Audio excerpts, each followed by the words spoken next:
Кто я? Этот вопрос звучит у каждого человека в голове. Посмотри в зеркало. Что ты видишь? Кого ты видишь? Что ты хочешь там увидеть? Пройдет с десяток лет, и ты снова встанешь у зеркала и спросишь: кто же я? Чего добился? Что я имею? У тебя есть семья, дом, хорошая работа, машина среднего класса. Казалось бы, что еще нужно для обычного человека? Но имея все это, ты не имеешь ничего. Ты тешишь себя мыслью о том, что ты добился всего, что жизнь свою ты прожил не впустую. Однако ты прекрасно понимаешь, что время потрачено зря.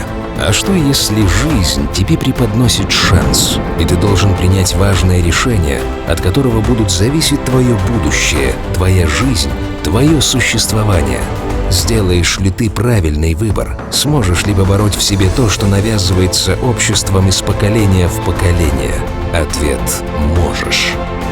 Никто не обещает тебе легкий путь. Нужно ставить для себя цели для выполнения. Возможно, потребуется поставить все, что имеешь, и все, чего успел добиться.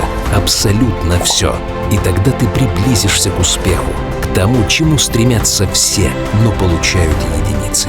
Будь таким, каким хочешь быть. Иди к цели, как можешь. Идти со всеми или по головам – решать тебе. Главное – иди. Развивайся, и ты добьешься желаемого результата. Не сомневайся ни на секунду в том, что ты делаешь. Не слушай никого, кто усомнился в правильности твоего пути. Ты победитель. Я стою перед зеркалом, смотрю себе в глаза и вижу, кто я. Кредекс. С заботой о людях.